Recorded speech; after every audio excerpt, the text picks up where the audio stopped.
Oke, assalamualaikum anak-anak. Kali ini ketemu lagi dengan Pak Kardi di mata pelajaran PDE, Pekerjaan Dasar Elektromekanik. Terakhir kalian sudah belajar bagaimana eh, menjaga keselamatan kerja eh, ada di dunia kerja atau dunia listrik. Apa itu keselamatan dan kesehatan kerja? Bagaimana cara menerapkan K3 di perusahaan? Bagaimana kalau perusahaan itu K3-nya rendah atau banyak sekali kecelakaan kerja, tentunya itu nggak bagus buat perusahaan itu dan buat pegawai-pegawai yang ada di situ. Dijamin kalau angka kecelakaan kerjanya tinggi, perusahaan itu bukan merupakan perusahaan bonafit atau bukan perusahaan berkelas. Pasti itu perusahaan yang ecek-ecek atau tidak menjunjung eh, sumber daya manusia yang ada di dalamnya. Nah, pada kali ini kita akan membahas tentang bahaya-bahaya potensi dalam pekerjaan listrik. Kalian adalah kelas listrik. Ini adalah materi yang harus kalian camkan selama 3 tahun. Dan ketika kalian masuk dunia kerja, penting banget untuk kalian pahami supaya tidak terjadi hal-hal yang kita diinginkan ketika kalian nanti memasuki dunia kerja. Nah, yuk kita langsung saja ke materi. Jadi mengenal potensi. Jadi potensi itu apa yang ada yang kemungkinan akan terjadi, bahaya yang akan terjadi ketika kita bermain atau berdekatan dengan listrik.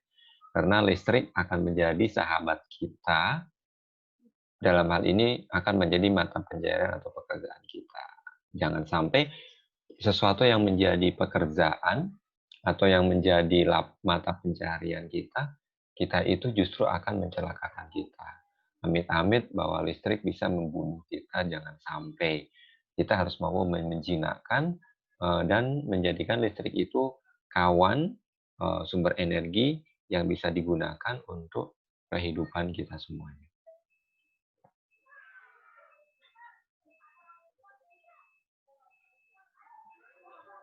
Nah, ini yang sering banget terjadi adalah eh, bahwa kalian mungkin di antara kalian sudah sangat seling ada yang merasakan bagaimana rasanya kesetrum, tersengat, ya, rasanya tersengat listrik.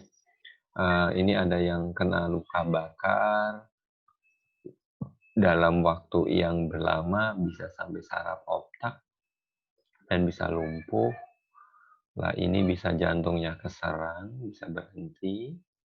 Ini juga bisa luka bakar, ya, denyut jantung berhenti. Lah ini ketika orang eh, bersentuhan dengan listrik secara langsung, ini adalah bahayanya, ya.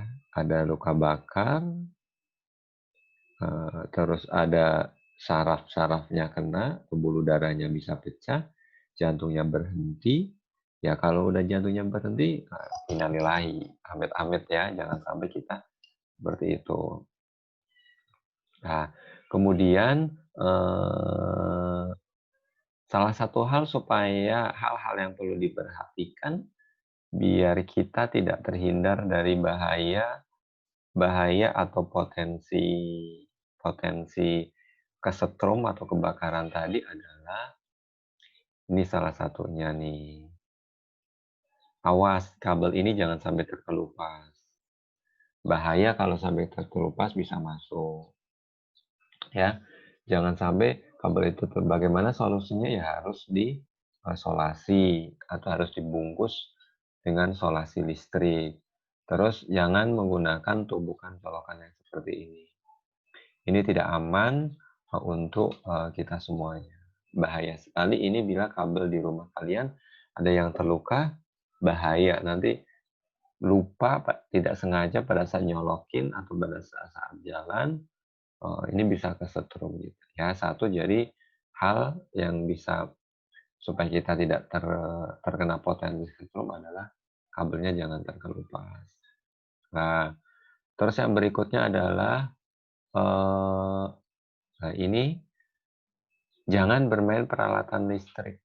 Jangan bermain peralatan listrik. Nih, maka kata kuncinya dari hal ini adalah jauhkan listrik dari jangkauan anak-anak.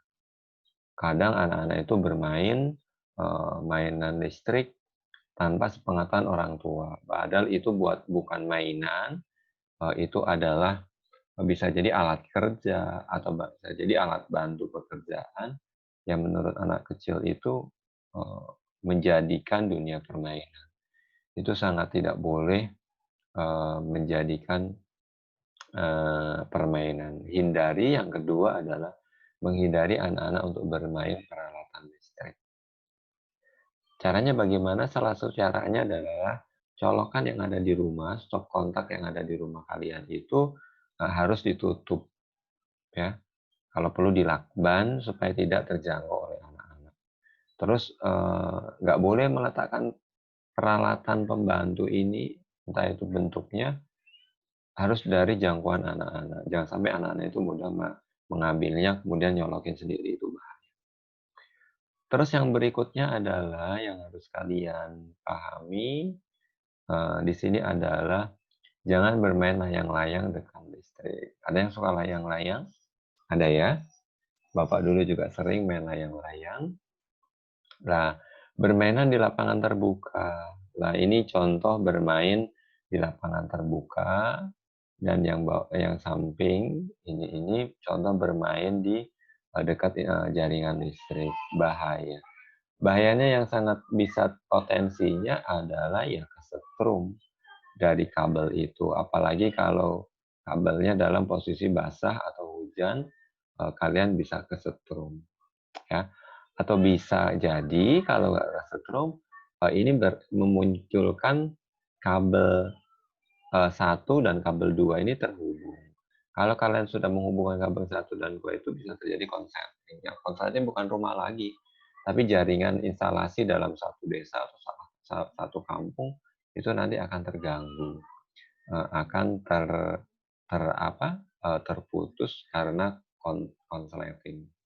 Jadi hati-hati ketika kamu main layang-layang, bisa merugikan diri kamu sendiri dan bisa merugikan orang orang sekampung. Itu yang perlu diingat. Nah, berikutnya yang potensi yang membuat bahaya listrik adalah, jika kita di rumah itu masih adakah ranting pepohonan yang, eee, menyangkut di instalasi kabel, ya. Jadi, kalau kalau, rumah kamu, ada instalasi kabel dan kemudian ada pepohonan menyangkut, itu izinkanlah bapak-bapak dari PLN atau petugas listrik yang berwenang untuk memotongnya. Jangan, misalkan jangan ini ya, jangan, kasihan misalkan ada, "Pak, buahnya lagi banyak, Pak, nunggu buahnya mateng," jangan. Jangan jadi usahakan, ketika, ini terlalu ini, dipotong saja. Jangan menunggu buahnya matang, jangan menunggu, misalkan petugas datang, masalahnya apa? Kalau terjadi hujan, terjadi angin, ini memunculkan konsleting jaringan dan bisa jadi sekampung itu akan, terputus jaringannya. Nah, ini juga beberapa potensi bahaya yang akan menimbulkan bahaya listrik, entah itu secara pribadi atau secara sekampung ya. Mmm, nah, kalau kamu masang antena listrik nih, antena TV, itu jangan sekali-kali kamu memasang dekat dengan jaringan listrik, bahaya. Secara fisika di sini itu sudah terjadi, Eee, potensi imbas, elektromagnetik. Jadi terjadi pertarungan frekuensi antara, gelombang frekuensi listrik dengan, dari, gelombang, antena TV. Bisa jadi memungkinkan terjadinya, siaran TV yang ditangkap oleh TV nanti nggak bagus, karena terjadi, pertarungan gelombang. Nah, jangan faktor kedua yang bermasalahkan apa?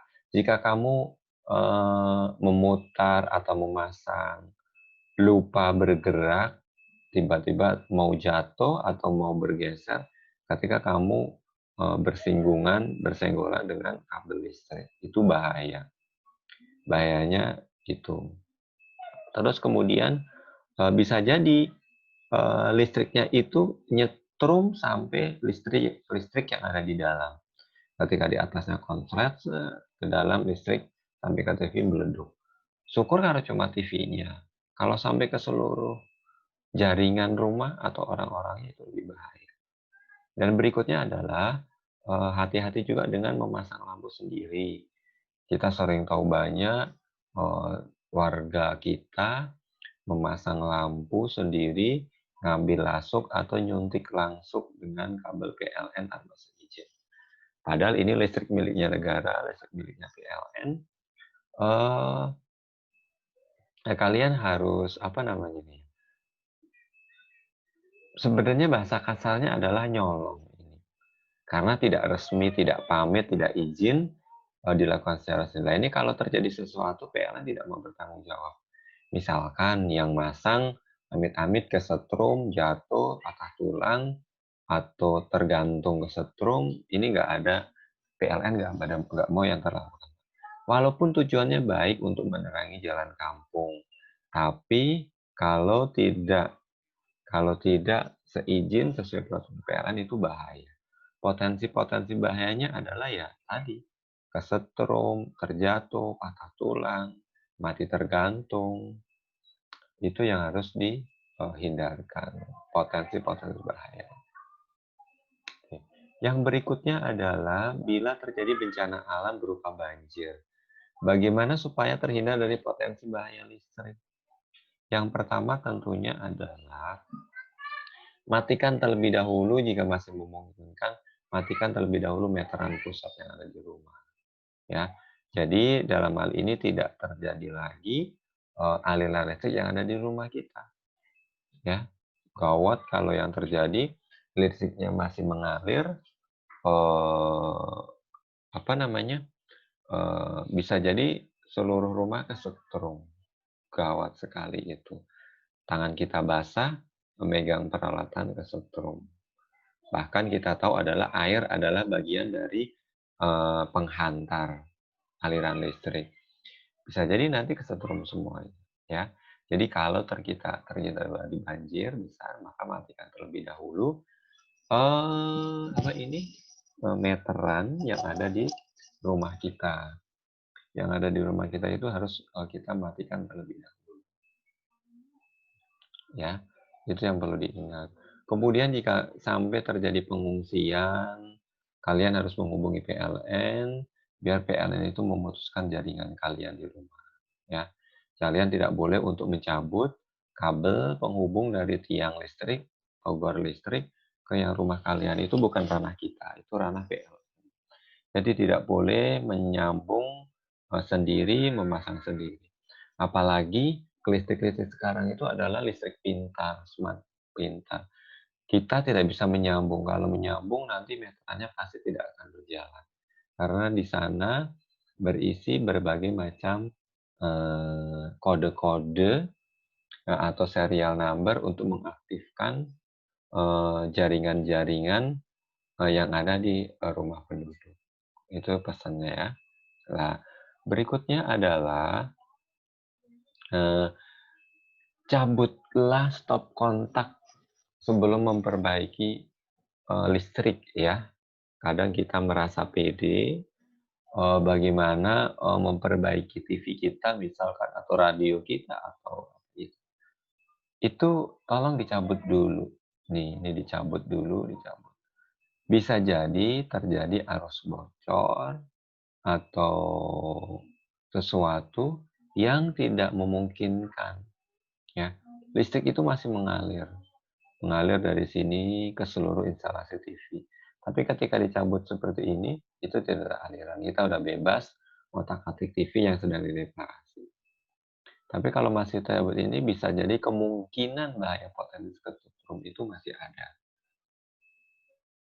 Nah, ini juga jangan tinggalkan setrika ibu-ibu ini ya, mak-mak kamu di rumah atau cewek-cewek yang masih menggunakan peralatan listrik ya, silakan kalau, setrika itu sambil nyambi atau sambil melakukan pekerjaan yang lain, pastikan digunakan dengan baik. Lebih baik dicabut saja colokannya daripada meninggalkan sehingga menjadi kepulan asap atau terbakar. Walaupun setrika kita itu sudah, otomatis, dia akan, hidup putus hidup putus hidup putus ketika panasnya sudah meninggi atau panasnya sudah apa namanya, panasnya sudah menyampai puncaknya, pasti dia akan terputus. Tapi bahaya, kita itu lalai, kita itu lupa, bisa jadi gosong terbakar. Kasihan baju-bajunya. Hmm. Ini yang membuat potensi bahayanya juga adalah banyaknya sekali tumpang tindih colokannya. Di rumah kita banyak sekali ya, satu colokan atau satu terminal stop kontak itu untuk menghidupin kipas, lampu, colokan listrik, masih ke kulkas, masih ke pompa. Itu bahaya sekali. Bahayanya apa? Kebanyakan dari sambungan ini akan membuat beban lebih. Beban lebih itu akan membuat efek panas atau overload atau beban lebih, membuat dampak panas di sini. Kalau sudah panas, besi dari salah satu colokan itu akan panas. Ketika panas itu akan lama-lama besinya panas, colokannya akan kebakar, lumer lumer lumer lumer lumer lumer lumer lumer secara terus-menerus. Ketika kita lupa, maka akan terjadi lumer dan panas panas panas panas panas panas panas panas, kemudian terbakar. Itulah salah satu penyebab dari, dampak kebakaran karena yang disebabkan oleh aliran listrik. Nah, ini yang paling aman ini. Yang paling aman adalah satu colokan, satu perangkat listrik. Insya Allah aman, tidak terjadi konsleting. Nah, ini juga,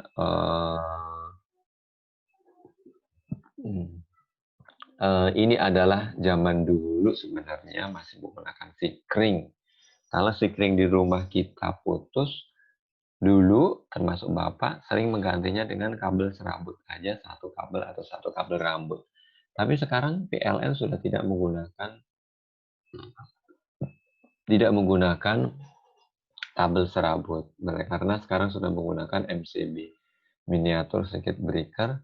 Jadi insya Allah aman, tidak ada kabel-kabel serabut yang dipakai, kabel-kabel serabut yang digunakan untuk menyambung sikring. Bahaya sekali itu. Bisa terjadi letupan atau ledakan besar karena kabel-kabel itu tidak sesuai dengan standar. Biasanya kalau listrik konsleting di rumah itu ada ledakan besar di papan ubun bagi atau panelnya. Dia, nah kalau tidak bisa meredam atau kabelnya tidak sesuai, itu potensi kebakaran ledakan itu memungkinkan percikan api. Itu bahaya sekali. Percikan api bisa mengakibatkan api. Nah, itulah yang perlu diingat untuk para siswa, jangan menyambung menggunakan kabel sembarangan. Tapi saya yakin rumah kalian sudah tidak menggunakan ini. Kalau instalasi sekarang menggunakannya MCB, miniatur circuit breaker. Nah, hal yang perlu diingat adalah jika terjadi sesuatu dengan rumah kita itu jangan sok pintar. Jangan sok pintar atau jangan sok tahu, hubungin aja, jangan sungkan-sungkan untuk menghubungi PLN melalui kontak 123, ataupun 0254 123 di kode daerah masing-masing kita. Daripada kita ngotak-atik sendiri, bisa menimbulkan bahaya untuk diri kita dan orang lain. Jangan lupa, bisa dilihat kontak PLN, mereka sedia standby 24 jam perawatan penanganan konsumen atau customer. Nah, terus, ini ranah PLN ya, salah satu bahaya bisa jadi kerugian, ini lagi viral nih, karena COVID corona, banyak sekali, yang merasa bahwa PLN itu rugi. Sarannya adalah kalian itu mencatat perhitungan PLN setiap pagi aja. Setiap pagi itu dicatat, hari ini, misalkan 100 kWh, hari kedua paginya misalkan 200 kWh, hari ketiga paginya lagi misalkan 300 kWh. Kalau kamu sudah berhasil membuat setiap hari bangun tidur ditengok bangun tidur itu bisa terhitung kok. Oh ternyata pemakaian saya itu sehari 100 kWh. Kalau dikalikan 30 hari berarti 300 30.000 kWh, artinya 100 dikali 30 adanya 30.000 kWh. Tinggal dikalikan aja, 30.000 dikalikan harga per kWh PLN berapa kalau nggak salah yang 900 watt itu sekitar 1.300-an. Nah, nanti akan ketemu kok dengan harga listrik yang kamu harus bayar atau token yang harus diberikan. Itu ya tip amannya atau tip pintarnya seperti itu. Nah, kemudian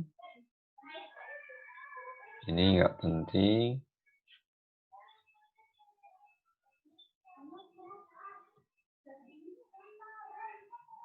Tunggakan listrik. Nah, yang perlu penting adalah ini salah satu masukan adalah bahwa PLN perusahaan listrik negara itu tidak menjual box tutup KWH. Jadi kalau ada pihak-pihak yang mengatasnamakan, biasanya datang ke rumah-rumah mengatasnamakan pegawai PLN itu yakin itu oknum. Ya, hati-hati terhadap bapak ibu kamu di rumah bahwa apabila ada yang datang ke rumah mengatasnamakan PLN, harus menutup boxnya, harus membayar sekian ratus ribu, itu yakin itu oknum. Makanya hati-hati. Ini salah satu keselamatan juga untuk kita. Salah satunya adalah kita tidak diperkenalkan untuk merubah, membuka, menyegel, merusak, memotong, mengganti segel-segel yang ada di PLN. Itu bukan ranah kita. Bagian dari keselamatan kita tidak bisa untuk macam-macam, untuk meneko-neko, untuk membongkar pasang. Ketika terjadi apa-apa di instalasi ini yang manual ya. Kalau yang token udah dalam bentuk digit angka-angka kayak HP gitu, kayak kalkulator.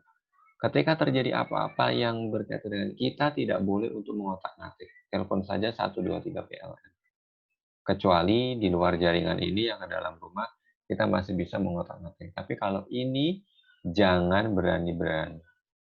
Ini semuanya hak milik mutlak resmi oleh PLN. Bahayanya tidak menanggung-nanggung ya.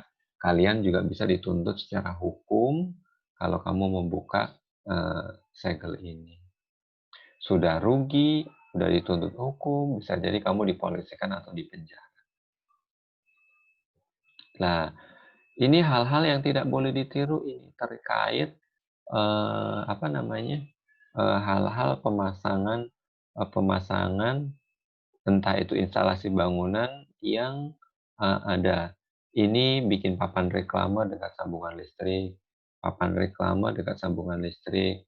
Ini bikin bangun gedung bertingkat hampir menyentuh listrik, hampir menyentuh listrik. Bahayanya adalah ketika membuatnya, pemeliharaan reklame, masang reklame, ketika orang yang tidak tahu atau tidak paham, atau misalkan miring sedikit, atau terjadi ngantuk, tiba-tiba pengen jatuh, pasti orang akan berpegangan pada listrik ini. Jadi bahayanya hati-hati, ini berpotensi ya, ingat potensi. Potensi itu hal yang memungkinkan terjadinya sesuatu. Sesuatunya apa? Ya kesetrum, kesengat. Itu hati-hati di perumahan-perumahan kita. Nah, ini juga overspanning. Apa itu, Kak, overspanning? Overspanning itu memasang kabel yang secara panjang itu panteng. Panteng itu apa ya bahasa Indonesianya? Terlalu kencang. Jadi jangan memasang kabel, misalnya kita menyambung kabel itu terlalu kencang.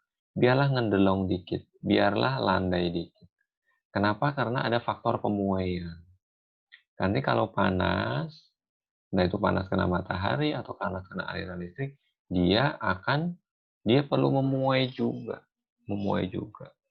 ya, akan memuai juga. Jadi hal-hal ini yang perlu diperhatikan. Bisa putus atau bisa panas. Kemudian, nah, bisa jadi terjadi karena banyaknya sekali instalasi sambungan dari rumah satu ke rumah yang lain. Ini contohnya. Ini dari rumah ini ke rumah ini, dari rumah ini ke rumah ini belakangnya. Ini ada tumpang tindih sambungan yang secara jauh. Itu bisa memungkinkan bahaya kebakaran. Ini yang perlu diingat potensi. Masih ada di rumah kalian yang seperti ini? Tidak ya? Nah, ini adalah prosedur-prosedur yang ditetapkan oleh PLN. Ini ada petugas lapangan. Ini ada informasi dari pembangkit listrik, ada pusat pelayanan pelanggan. Nah, nanti kalau terjadi sesuatu, misalkan ada jaringan yang putus, ada rumah pelanggan kalian mati, atau terjadi sesuatu, ataupun ada terjadi perbaikan di di apa ini pembangkit, perbaikan ini ada di pelanggan juga. Semuanya akan apa ini namanya dikendalikan oleh pusat informasi PLN. Kalau sekarang semuanya udah dalam bentuk by phone ya. Kalian dikasih etiket pelaporan, itu sudah dinyatakan resmi secara transaksi elektronik, dikasih kode-kode bahwa kamu telah melaporkan terjadi sesuatu. Nah, ini terjadi PLN yang biasanya pemadaman nggak pernah dibahas. Oke, terima kasih adik-adik, anak-anakku kelas 10 TL ya. Mudah-mudahan dengan mengenal potensi ini, kita akan terhindar dari kecelakaan kerja. Kita akan menjunjung tinggi keselamatan kerja kita. Ya, ketika kita sudah mengenal potensi bahaya, maka eh, kita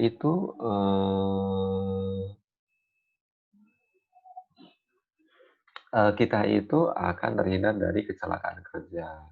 Ya, kita tahu bahwa keselamatan kerja itu sangat dibutuhkan ketika kita eh, bekerja. Jangan sampai kecelakaan kerja itu banyak terjadi yang menimbulkan bahwa entah itu sakit, entah itu eh, meninggal gitu, bisa jadi cacat, itu yang tidak boleh ya. Oke, sekian pembelajaran yang kedua dari Bapak. Mudah-mudahan materi ini bisa menginspirasi dan kalian harus mencatatnya beberapa potensi tadi dalam buku catatan kalian, terus dalam bentuk resume, bisa dalam bentuk catatan biasa, bisa dalam bentuk peta konsep. Nanti materi ini akan di-share dalam bentuk PDF yang bisa kalian pelajari dan dalam bentuk video juga. Oke, penutup akhirnya tetap jaga eh, protokoler kesehatan, dan yang terakhir kekiniannya, jangan lupa subscribe, jempol dan lonceng, subscribe agar kalian-kalian dan teman-teman kalian mengetahui info terkait video-video terbaru dari channel Pak Kardi. Bye, assalamualaikum warahmatullahi wabarakatuh.